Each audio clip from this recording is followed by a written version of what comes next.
자, 앞에 자막 보시고요. 우리 같이 한 목소리로 읽었으면 합니다. 자, 우리 같이 읽습니다. 시작.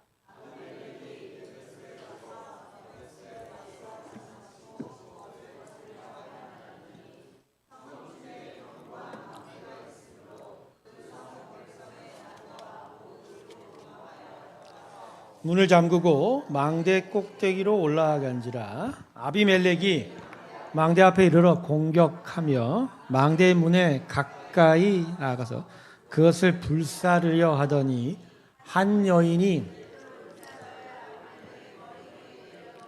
그의 두개골을 깨뜨리니 아비멜렉이 자기의 무기를 든 청년을 급히 불러 그에게 이르되 너는 칼을 빼어 나를 죽이라. 사람들이 나를 가르쳐 이르기를 여자가 그를 죽였다 할까 하노라 하니 그 청년이 그를 찌르매 그가 죽은지라. 이스라엘 사람들이 아비멜렉의 죽은 것을 보고 각기 처소로 떠나갔더라. 아비멜렉이 그의 형제 70명을 죽여 자기 아버지에게 악한 행을 하나님이 이같이 갚으셨고 또 세겜 사람들의 모든 악행을 하나님이 그들의 머리에 갚으셨으니 여룻바알의 아들 요담의 저주가 그들에게 응하니라. 아멘. 자, 물 한 병만 앞으로 좀 갖다 주시기를 바라고요. 자, 오늘은 아비멜렉에 관한 이야기인데 사사기가요, 사사에 대한 이야기만 기록하고 있지 않습니다. 재미있게도 사사가 아닌 자의 이야기도 그 중간에 포함이 되어 있어요. 그게 바로 아비멜렉이라는 사람이에요. 여러분, 아비멜렉이 누구의 아들이죠? 아비멜렉이 누구의 아들이에요? 예, 57절 보면 여룻바알의 아들이라 그래요. 여룻바알이 누구죠? 누구의 애칭입니까? 호칭. 여러분, 사사 중에 기드온이라는 사람 있죠? 예, 기드온의 아들이 아비멜렉이에요. 근데 아비멜렉은 하나님께서 사사로 부른 적이 없어요. 사사이지 않습니다. 사사의 아들일 뿐이에요. 근데 기드온이 왕이 되고 싶은 마음을 원래 가지고 있었던 사람인데 그 마음이 아비멜렉에게 흘러 아비멜렉은 담대하게 왕이 되어버렸습니다. 자, 아비멜렉이 왕이 되는 과정에서 엄청난 사륙을 저지르게 됩니다. 원래 아비멜렉이요, 기드온의 정부인의 자식이 아니에요. 첩의 아들입니다. 첩의 아들인데 정부인의 아들 몇 명을 죽였다고 그러죠? 다 죽인 건 아닙니다. 한 명이 빠졌죠. 누가 빠졌어요? 한 사람이? 오늘 57절에 기록되어 있죠. 여룻바알의 아들 누구? 요담. 요담은 살았어요. 요담은 가까스로 살아서 나중에 이제 이스라엘 사람들에게 아비멜렉의 악행을 낱낱하게 고발하는 사람이 되고 이 악행을 따라가서는 하나님의 저주가 임할 것이다까지 하나님의 말씀을, 저주를 이제 자신의 말로 대언한 자가 되었죠. 이 70명의 자녀, 자기의 형제들을 죽였을 뿐만 아니라 또 다른 큰 악행도 저질렀는데 그게 세겜 사람들을 쳐 죽인 거예요. 원래 세겜 사람은 아비멜렉이 왕으로 될 때 그의 배경이 되었던 사람입니다. 그러니까 아비멜렉의 출신이 어느 사람이에요? 세겜 사람이에요. 세겜 사람들이 도움을 줘서 아비멜렉이 왕으로 설 수 있도록 도움을 줬는데 나중에 이간질에 속아갖고 오히려 세겜 사람들이 아비멜렉에게 반기를 들게 돼요. 여기에 이제 화가 난 아비멜렉이 세겜 사람들은 매우 잔인하게 제압을 해버리고 세겜으로 달려가 세겜 사람을 죽이다가 약 1000여 명의 세겜 사람들이 세겜 안에 바알브릿의 사당이 있었나 봐요. 그 사당으로 몸을 숨기자 어떻게 했어요? 사당을 홀라당 불에 태워버렸어요. 우리도 여기 3.1절 때 제암리 만세 사건 때 그죠? 교회를 사람이 들어있는 채로 통째로 일제가 불살라버렸던 일이 있었는데 그렇게 아주 잔인하게 자신에게 반기를 든 사람들을 다 사륙을 하게 되었습니다. 자, 그런데 이 세겜 사람들과 아비멜렉의 싸움으로 그들 안에 여러 갈등이 멈추지 않았습니다. 세겜의 이웃이었던 데베스에서도 아비멜렉에 대하여 반란이 일어났습니다. 자, 오늘 그 사건이 바로 오늘 본문의 사건이에요. 자, 그래서 세겜 사람들이 반기를 들었다가 잔인하게 살해당하고 그 다음에 그 이웃 데베스에서도 이제 아비멜렉에 대해서 반란이 일어나자 자, 이 아비멜렉이 군사를 끌고 데베스라는 곳을 또 쳐들어가게 됩니다. 그래서 거기서 싸우고 계속 사람들을 죽이는 가운데 데베스의 사람들이 이번에는 세겜 사람들은 사당으로 들어갔는데 이번에 어디로 들어가게 돼요? 높은 망대로 들어가게 됩니다. 아마 이웃들, 이방이 쳐들어올 것을 대비해서 높은 망대를 저어놓고 거기서 이제 이방 사람들이 쳐들어오는 보던 그런 진지였는데 그 진지에 일부 데베스 사람들이 들어가서 농성을 하고 아비멜렉은 이제 그것이 높은 망대에 있다 보니까 쉽게 이제 진압을 하지 못하게 된 거예요. 자, 그렇게 해서 계속 대치를 하고 이번에는 또 저번과 같이 바알브리 사당을 불태운 것 같이 이 망대도 불태워 버리려고 했어요. 그죠? 그래서 오늘 본문 52절을 보세요. 아비멜렉이 망대 앞에 이르러 공격하며 망대 문에 가까이 나아가서 그것을 부숴요. 그러니까 세겜에서의 진압 방법과 같이 이번 데베스의 반란도 그렇게 진압을 하려고 했었던 거죠. 그런데 엉뚱한 사건이 일어납니다. 자, 그 엉뚱한 사건이 뭐죠? 53절을 보세요. 53절 보면 어떤 일이죠? 한 여인이 맷돌 윗짝을 아비멜렉 아니 권사님 이렇게 웃으시죠?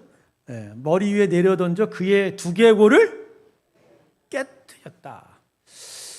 요 며칠 전에 우리 또 비슷한 유의 말씀을 비웠죠. 그 사사기 어느 시절이었어요? 사사? 이것보다 이전 시대죠. 드보라 시대에 한 여인이었던 야헬이 가나안의 군대장관 시스라를 죽였죠. 그죠? 어떻게 죽였어요?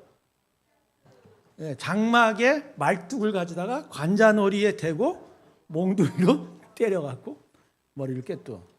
근데 여러분 그게 더 좀 뭐랄까 시급한 일입니까? 아니면 오늘 일이 더 시급한 일입니까? 맷돌 윗짝. 여러분 맷돌 윗짝 드는 게 쉬울까요? 옛날 시골에 맷돌 윗짝 들어보신 분? 전 들어봤는데 진짜 무거워요. 무거워. 이거 쉽게 들지 못하죠. 근데 여인네들이 어떻게 힘이 이렇게 센지. 한 사람은 그죠? 장막에 그 말뚝을 갖다가 박아버리질 않나. 이 여인은 지금 맷돌을 들어서 밑으로 집어 던진 거예요. 집어 던졌더니 그 맷돌 윗짝이 아비멜렉의 머리를 쳐서 그의 두개골이 깨져서 거의 죽을 뻔했지만 거의 죽을 뻔한 거죠. 근데 아비멜렉이 이제 여인의 맷돌에 맞아서 죽은 게 창피하다 보니까 자기 주변에 있는 군사인가 자기 시종에게 어떻게 하라고 그러죠? 나를 죽여라. 뭐라고? 왜 그렇게 하라고 했죠? 여자가 그를 죽였다 할까? 창피하니까. 근데 여러분 요 54절의 사건은 훗날 누가 똑같이 재현을 합니다. 누구죠? 전쟁터에서 죽게 되었는데 자기의 옆에 사는 사울이죠. 길보아 전투에서 여기 블레셋 군대에 의해서 거의 죽게 되었는데 적창에 죽기 싫어서 주변에 있는 시종에게 자기를 대신 찔러 죽이라라고 했던 거예요. 사실요, 이 두개골이 깨진 이 사건이 사실 오늘 본문의 시작부터 즉 아비멜렉의 일이 기록되는 가운데서 엉뚱하게 일어난 일이에요. 사실 아비멜렉이 왕이 되고 그에게 반기된 사람들 계속 진압해가는 과정에서 이 사사기의 기록은 아비멜렉의 압도적인 승리를 이야기하는 것 같아요. 거침없이 진압하고 살육을 행하는 가운데 그 어떤 사람도 그것을 막아낼 수 없을 정도로 아비멜렉의 힘이 막 강성해 보이는 거였어요. 사실 오늘 이 데베스에서의 이 진압도 그 어떤 사람도 아비멜렉의 힘을 막을 수 없을 것 같아요. 그죠? 반기를 들었지만 아비멜렉이 오자 다들 도망가기 급급했고 그 망대 위에서 농성을 할 정도로 그죠? 막 구석으로 몰리는 그런 와중이었는데 그죠? 그 와중에 한 여인이 던진 맷돌짝에 의해서 어떻게 그 머리를 맞아서 그냥 너무나도 간단하게 말입니다. 그죠? 이길 수 없는 이 아비멜렉의 이 왕성한 군대, 이 힘 앞에 그냥 무너질 수밖에 없었던 이들이었는데 그냥 아무 일도 없듯이 그냥 단 한 번에 이 맷돌짝에 의해서 아비멜렉이 끝나버린 거죠. 그죠? 아비멜렉이 그동안 보여준 이 일들에 비하면 오늘 이 마지막의 모습은 너무나 싱겁다라고 그럴까요? 그냥 단 한 방에, 그죠? 단 한 방. 뭐 치고 빠지고 서로 막 밀고 밀리는 이런 것이 아니라 그냥 한순간에 그 아비멜렉이라는 악이 정리가 되어 버렸다라는 거죠. 그런 거 보면 참 이 아비멜렉의 이 마지막은 너무나 허무하죠. 너무나 싱겁습니다. 너무나 간단하게 정리가 되어 버렸던 거예요.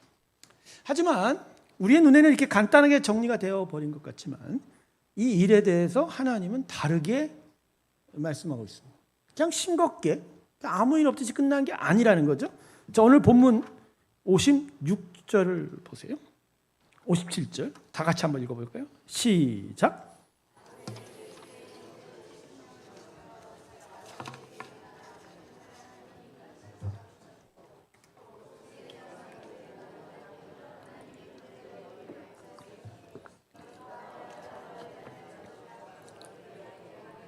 네, 그렇죠.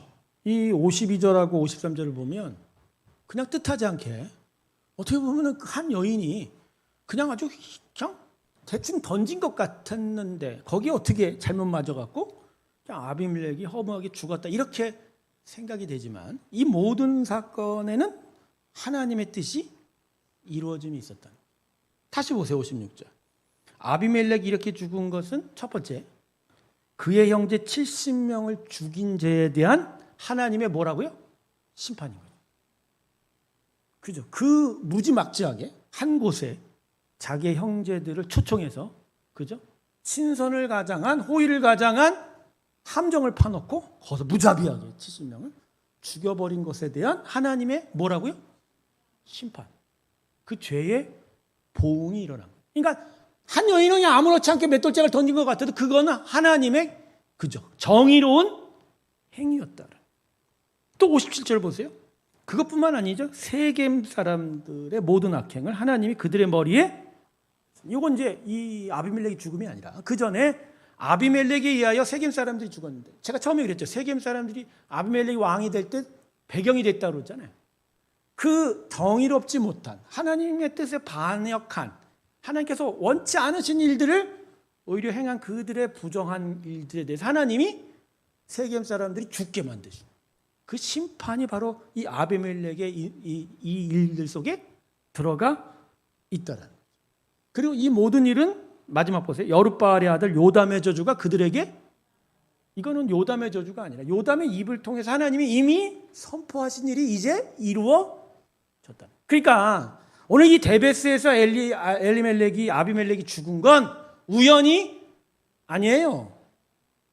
한 여인이 그냥 어떻게 던진 거에 머리 이상하게 맞은 거 깨진 게 아니에요. 이건 철저하게 하나님의 섭리고 하나님이 예정하신 일이고 하나님 말씀이 그대로 이루어졌다. 자, 오늘 그래서 이 말씀은요 우리에게 아주 중요한 진리를 다시 깨닫게 해 줍니다. 그것은 바로 뭐냐면 이 땅에 왕성해 보이는 더욱더 번성해져 가는 듯한 죄악의 기세는 결국 하나님의 심판을 받게 될 거라는 거예요. 하나님은 결국 이 땅의 모든 죄악에 대해서 심판하실 거예요. 그리고 그 심판은 분명하게 이루어질 것이다. 할렐루야. 이것을 오늘 우리에게 다시금 깨닫게 하는 겁니다. 성도 여러분, 우리가 살아가면서 정말 힘들어하는 게 뭐죠? 어떻게 보면 이거일 수 있어요. 왜 선한 나는 이렇게 지지부진한 상황인데 왜 세상의 모든 죄악은 저렇게 불일 듯이 일어날까? 저 부정한 것들과 공정치 못한 것들과 저 균형 잡지 못한 그 모든 악행은 왜 당장의 심판을 받지 못하는 거예요? 과연 하나님은 그 심판을, 그 죄악을 심판하시겠다고 분명히 말씀하시지만 과연 그 심판은 언제 일어나게 될까? 진짜 하나님의 심판은, 하나님의 보응은 분명히 있을 것인가? 그죠? 지식적으로는 그걸 알고 있지만 실제 삶 속에서 그것이 이루어지지 못한 것에 대한 아픔, 그 아픔을 넘어서 의심으로까지 연결이 되고, 그 의심은 이 세상에 대해서 우리가 눈을 감게 되는 절망으로까지 결과를 낳게 된다라는 거죠. 여러분, 제가 지금 너무 큰 이야기를 하는 것 같지만 실상 우리가 많은 일들에 있어서 아파하는 건 이 부분이 되게 커요. 왜 나는 못 되고 쟤들은 잘 될까? 근데 저 타인과 나를 비교해 보면 별반 나보다 잘난 건 없는데, 그죠? 내가 훨씬 더 착한데, 내가 먼저 더 한 것 같은데 왜 이런 일이 일어날까? 학교에 공부하러 다닐 때요, 공부할 때, 고등학교 때 제가 전교 1등은 안 했어요. 그 정도는 머리가 좋지는 않았는데, 전교 1등을 하는 거에 대해서는 제가 마음에 질투가 있었을까요, 없었을까요? 없어요. 원래 잘하니까. 그리고 학교에서 이렇게 공부하는 거 보면 그냥 아침부터 저녁까지 공부만 하는 것 같아. 그래서 마음에 무슨 생각을 해요? 그래, 원래 될 만한 놈이 되는 거야. 근데 가끔 생각지도 못한 애가 나보다 성적이 좋은 거예요. 그리고 걔는 가끔 보면 저녁 늦게도 밖에 나가서 노는 것도 잘 노는 것 같아. 근데 나보다 성적이 좋으면 내 마음에 뭐가 생겨요? 주님은 살아계십니까? 어떻게 저렇게 잘 놀고 행실도 못된 것 같은데 저렇게 나보다 성적이 좋죠? 나보다 잘할 수 있지요? 이거 불공평한 거 아닌가요? 그럴 때 진짜 마음이 힘들죠. 세상을 살아갈 때 우리 안에 이 많은 탄식과 의심이 바로 이 부분에 있는 것 같아요. 물론 제가 지금 큰 주제로 죄악은 끝까지 번성할 것인가, 하나님 과연 살아계실 것인가, 사실은 애매하거든요. 근데 애매하면서도 결국 우리가 갖고 있는 건 바로 이 부분이에요.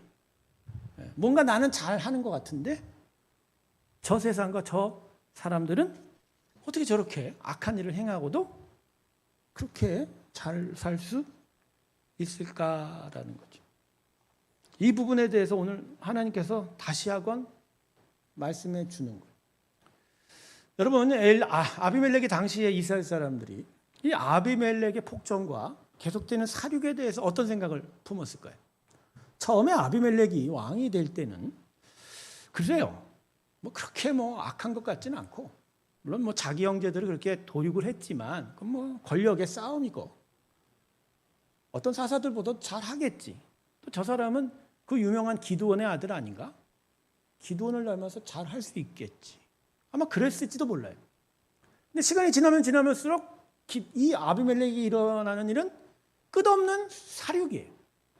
자기에게 반기를 들고 자기에게 거역하는 자마다 다 잔인하게 죽여버리는. 그리고 그 죽음의 일들이 계속 반복이 되다 보니까 이스라엘 사람들은 그제서야 거대한 악이 자기들 앞에 서 있는 걸 깨닫고, 그리고 이 거대한 악이 쉽게 무너지지 않는 것에 대해서 마음이 되게 힘들었을 거예요. 그죠? 이제까지는 이방들이 자기들을 괴롭혔던 그 일이었는데 지금은 오히려 이방 사람이 아니라 누가 자기를 괴롭혀요? 자기 동족이죠. 더더나 사사의 아들인데 그 사사의 아들이 우리를 이렇게 괴롭힐 수 있는가? 믿는 우리의 삶 속에 과연 이런 일이 왜 계속 일어날까? 그죠? 이 일은 도대체 어떻게 마무리가 져질까? 도대체 저 거대한 악은 어떻게 해결이 될 것인가에 대한 의심을 계속 품었을 거라는 거죠. 바로 그들의 의심, 그리고 우리가 지금도 경험하고 있는, 그죠? 제 악에 대한 하나님의 심판, 그죠? 그 일들에 대한 의심, 그 아픔, 여기에 대해서 하나님은 다시 한번 우리에게 이 말씀을 통해서 가르쳐 주시는 거예요. 다시 말씀드립니다. 하나님이 분명히 죄악에 대해서는 심판하실 거예요. 끝내는 그 말씀을 이루어 가실 거예요. 결국 하나님은 그 모든 것을 정리하시고 완전히 새로운 당신의 선하고 아름다운 나라를 이루어 갈 것이다. 아멘. 여기에 대한 하나님의 보증이 십자가입니다. 여러분 십자가는 우리에 대한 구원만을 의미하지 않아요. 우리의 구원을 위하여 십자가 위에서는 어떠한 일이 벌어졌죠? 죄에 대한 완전한 심판이 이루어진 거예요. 우리 대신 제물 대신 예수님으로 인하여 그 예수님의 제물로 인하여 세상의 모든 죄에 대한 하나님의 심판은 거기서 다 해결된 거예요.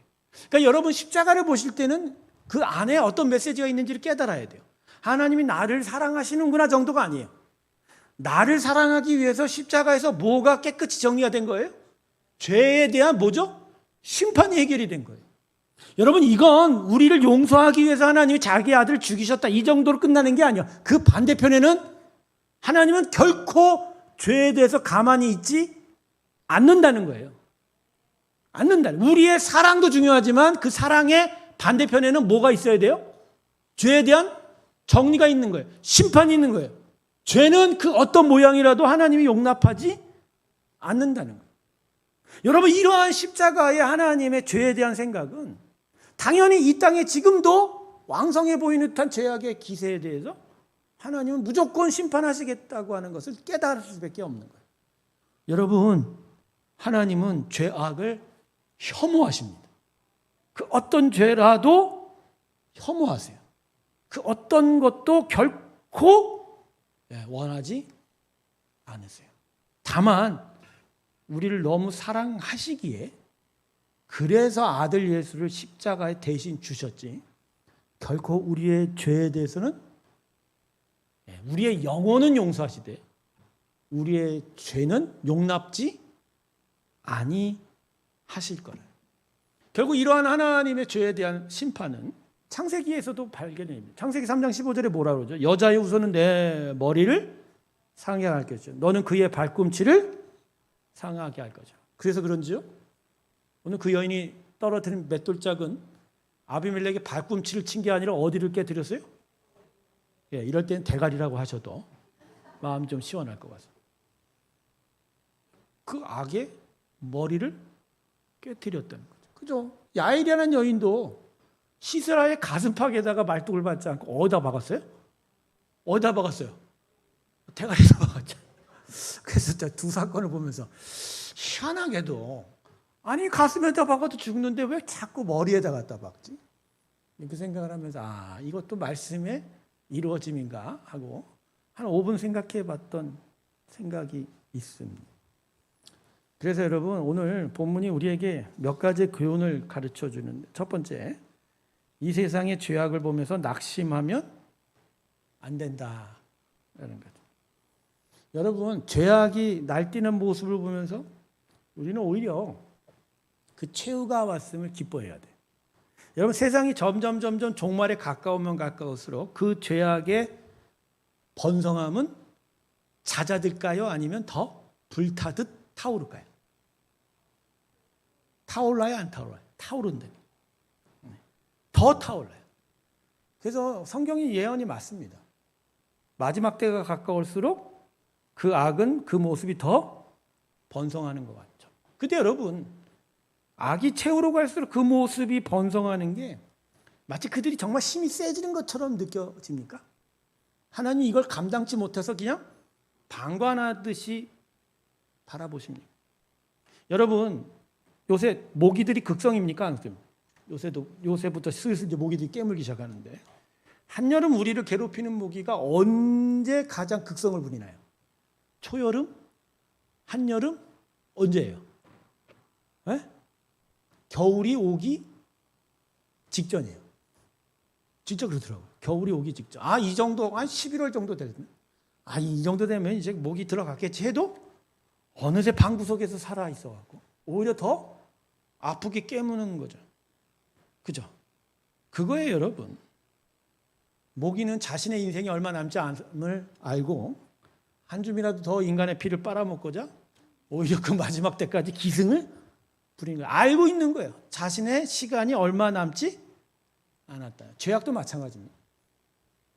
죄악의 권세인 사단, 마귀는 자신들의 시간표가 정말 짧아졌다는 걸 알고 있기에 더 기승을 부리는 거죠. 더더욱 하나님 앞에서 우리를 온전히 서 있지 못하게 회방하려고.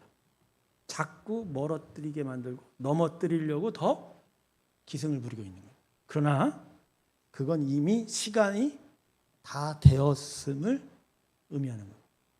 사랑하는 성도 여러분, 죄악의 번성함에 마음이 낙심되지 않기를 주님의 축원합니다. 주님이 이미 이기셨어요. 주님이 이미 이기셨어요. 그리고 그 이김의 승리가 우리 삶 속에 이제 더 분명하게 이루어질 줄로 믿습니다. 다만 겨울이 오기 전 극성을 부리는 모기처럼 자신의 시간표를 알고 오히려 기승을 부리고 있는 것이니까 그것을 잘 깨달으면서 하나님의 시간표를 보면서 마음이 약해지지 않기를 주님의 축원합니다. 두 번째는 뭐냐면 죄악의 번성함에 마음을 뺏기지 말라라는 거예요. 곧 멸망할 것에 자기의 마음, 자신의 인생을 거는 사람은 누구도 없을 겁니다. 그러나 우리는 그 시간표를 잘 분간을 못해요. 오히려 그 외형적인 번성함에 우리의 마음을 빼앗기는 경우가 많아요. 이러다가 이들이 이기는 거 아니야? 이게 이렇게 번성하면서 더 큰 일들을, 큰 이익을 보는 게 아니야? 우리의 시간표가 이게 잘못된 거 아니야? 착각하고 판단을 잘못하면서 죄악의 번성함에 마음을 빼앗길 수 있다라는 거예요.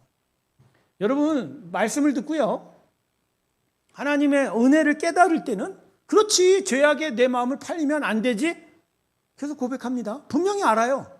근데도 불구하고 우리는 우리의 삶 속에 거의 대부분이 믿음의 승리보다 믿음의 패배가 많아요. 이유가 뭐죠?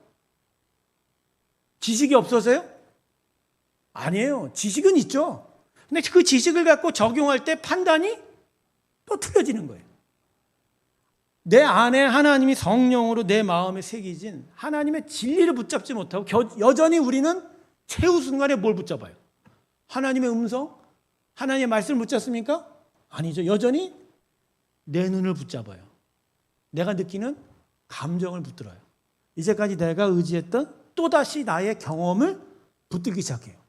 그래서 하나님에 대한 지식은 있어도 끝내 내 눈 본대로 행하는 거예요. 그래서 그 말이 맞아요. 사람은 배운 대로 안 살아요. 본대로 살고 자기 편한 대로 사는 존재입니다.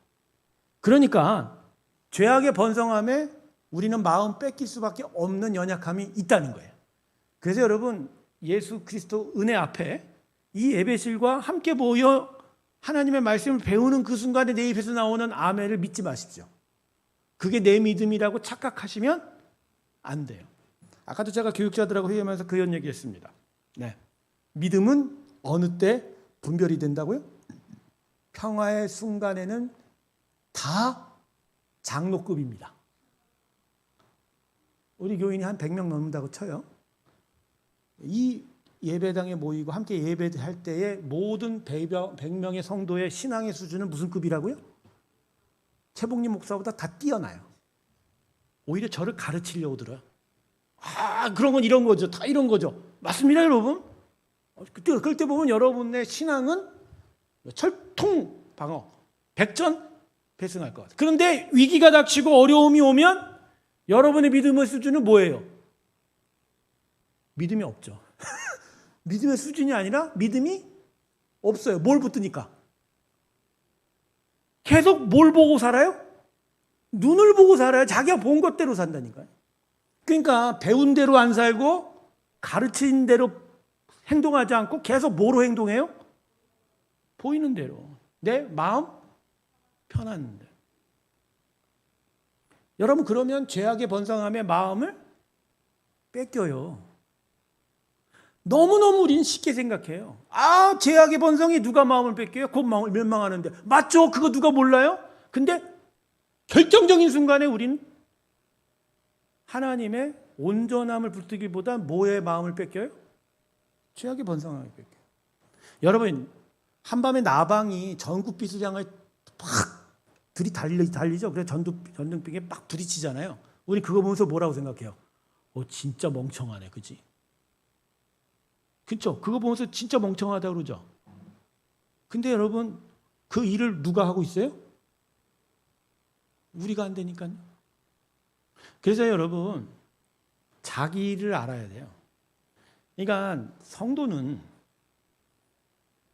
어느 정도 수준이 될 때 그 수준을 가지고 자꾸 타인을 바라보고 다른 사람들과 다른 일들을 보면서 비판하려고 하는데 그러지 마세요.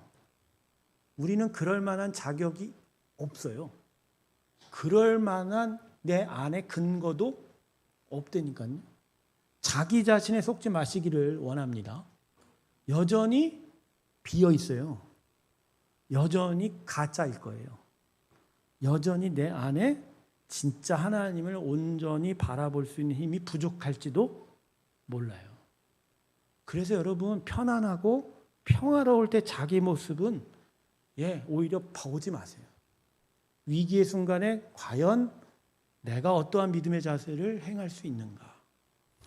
나는 이게 자녀들을 가진 부모님들에 대한 어떤 불만이 있어요. 물론 제가 자녀가 없어서 그 부분에 대해서 여러분들이 좀 어떻게 할지는 모르겠지만, 평소에 아이들을 어려서부터 키울 때마다 믿음으로 키워야 되지, 그죠?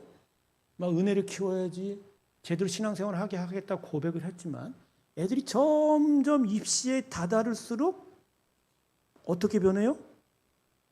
그 부모들이 어떻게 변해요? 입시가 먼저예요. 이렇게 생각하죠. 일단 대학은 보내놓고 봐야지. 어떻게 이제 서울에 있는 대학은 가야 하는 거 아니야? 그러니까 그러면서 어쩔 수 없이 애들을 예배드리고 신앙을 갖게 하는 게 먼저가 아니라 뭐부터 먼저를 가르치려고 그래요? 학원을 가든지 공부를 하든지. 쉽게 얘기할 수 있는 건 아니지만, 그러나 가장 중요한 원칙이 그들 안에 흔들리고 있는 걸 보게 되는 거예요. 그러니까 아직은 아이들의 어떤 입시에 대해서 위기감을 느끼기 이전, 그 평안할 때는 가르친 대로 고백을 합니다. 그래요. 신앙으로 살라. 그러나 위기가 다가오고 이득이 과연 얻어질 수 있을까 하는 그런 시간이 오면 올수록 우리는 뭘 붙잡아요? 원칙을 붙들고 진리를 따라가기보다 이거 안 되면 어떻게 하냐라는 내 눈을 의지하게 되는 거예요. 여러분, 이런 거가 목사님 살려면 먹고 살려니까 어쩌. 이게 실제로 죄악의 번성함의 마음을 빼앗기는 거예요, 여러분. 나는 먹고 살아야 되니까 어쩔 수 없잖아요라고 하는 그 말이 하나님께 이해되기를 바라면서 다른 사람들이 그 죄악의 번성함의 마음 뺏기는 것, 그러면 안 된다라고 얘기하는 거는 그건 앞뒤 전후가 맞아요, 안 맞아요? 안 맞죠. 대부분의 경우에 그 많은 사람들이 죄악의 번성함의 마음 뺏길 때는 그들 안에도 이유가 있어요, 없어요? 있죠. 대부분이 무슨 이유예요? 먹고는 살아야 되잖아요. 입에 풀칠은 해야 되잖아요.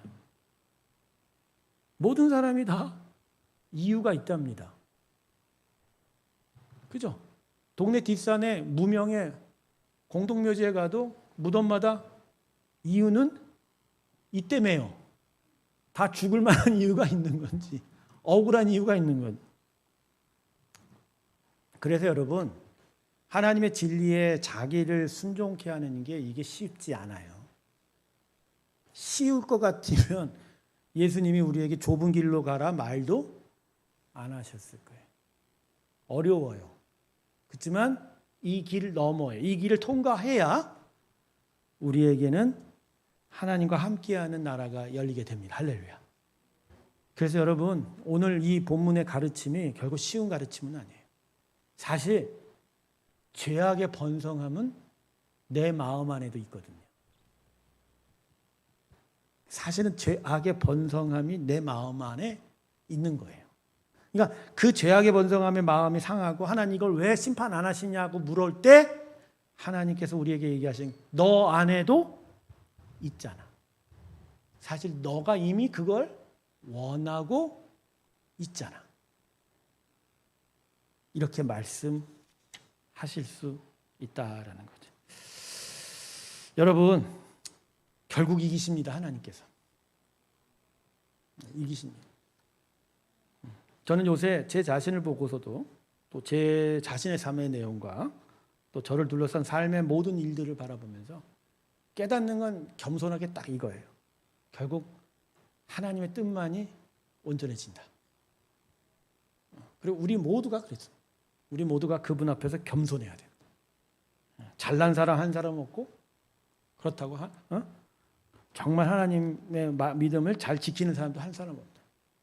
그분의 은혜만을 간절히 간구하며 그 은혜로만이 살아갈 때 주의 뜻이 이루어질 것이다 라고 하면서 더더욱 겸손하게 자기 자신을 하나님 앞에 드리는 그러한 일이 있어야 된다는 것을 요새 깨닫게 됩니다.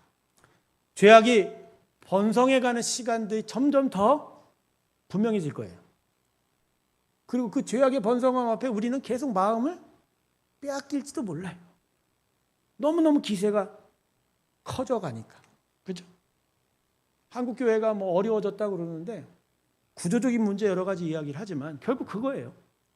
결국 사람들이 세상의 마음을 빼앗기는 거예요. 그렇죠? 빼앗겨요. 제가 미국하고 영국에서 한 11년 살다가 되돌아올 때 제 아내와 공통적으로 이야기한 게 있어요. 그게 뭐냐면 한국이 변했다. 첫 번째 너무너무 발전했다. 제가 살던 곳이 선진국이에요. 지금도 여러 가지 수치로 보면 한국보다 좋아요. 그럼에도 불구하고 그 나라보다도 더 휘황찬란하다. 너무너무 빠르고 더 편안해졌다. 두 번째, 정말 바뀌었다는 거의 두 번째 방점은 이거였습니다. 한국이 돈에 미쳐간다. 사람의 정이 더 사라져가고, 그죠? 돈만 더 아는 것 같다. 그게요, 그냥 뭐 물질 만능주의가 팽배해졌다 그런 얘기가 아니라 정말 사람들의 마음이 훨씬 거기에 마음을 빼앗기는 것 같아요. 근데 그게 교회 안에도 이미 들어와 있더라고요. 어떤 복음의 진리의 순수성을 찾기보단 이전보다 더 복음을 통해서 내가 무언가의 이득을 더 얻으려고 하는 쪽의 일들이 더 거세어지자고. 교회가 세상을 계속 하나님의 나라를 선포하고 그 하나님의 나라를 확대시키기보단 오히려 세상이 교회 안으로 계속 침투해 들어와 교회의 많은 땅들이 하나님의 통치가 아니라 세상 물질 권세의 통치화 되어져 가는 것. 그걸 보면서 이건 어쩔 수 없는 거구나. 세상의 번성함에 우리가 마음을 계속 빼앗기는 거고. 오늘 아침 고린도전서의 마지막 큐티 본문이 뭔지 아십니까? 정신 차리고 깨어 있으랍니다. 아침에 이제 큐티를 하고 나왔을 때 딱 머릿속에 딱 드는 게 그러더라고. 고린도전서 편지의 마지막 부분이나 여러 인사도 있지만 딱 첫머리에 뭐라냐? 정신 차리고 깨어 있으라. 왜 깨어 있으라 그럴까요? 졸면 금세 잡아 먹히니까. 어느 순간 그냥 세상이 잡아먹힐 때도 뭐 그렇게 두려워하지 않는 것 같아요. 그죠? 일단 편안해지니까. 그죠? 불편한 것보단 편안해지는 게 많으니까. 그죠? 뭔가 화려하고 마음을 막 달콤하게 만드는 것들이 더 많아지니까. 그런데 그러다가 가야 할 곳을 잃어버립니다. 그 마지막 순간에 가야 할 곳을 가지 못하고 엉뚱한 곳에 우리가 떨어진다면 진짜 마음이 아플 거예요. 제가 여러분에게 오늘 두려움을 주는 게 아니라 하나님의 부르심이 분명해요. 우리는 그분과 함께 온전한 나라를 가게 될 것입니다. 그러나 그 가는 길이 하나님과 동행하면서 진짜 세상의 번성함에 마음을 빼앗기지 않으면서 계속 우리에게 주신 그 은혜를 지켜가야 되는데 그 은혜를 지키지 못한 채 계속 그것을 놓쳐가는 것이 얼마나 안타까운 것인가라는 것을 우리가 깨달았습니다. 오늘 같이 여러분 기도할 때 다시 한번 깨어 하나님이 우리를 끌고 가시는 곳을 분명히 깨닫기를, 죄악의 번성함에 마음을 빼앗기지 않고 하나님의 은혜를 더욱더 붙드는 저희의 심령이 되게 해달라고 우리 다 같이 기도했으면 좋겠습니다. 우리 다 같이 눈을 감고 기도합시다. 죄악은 오늘 아비멜렉이 죽었던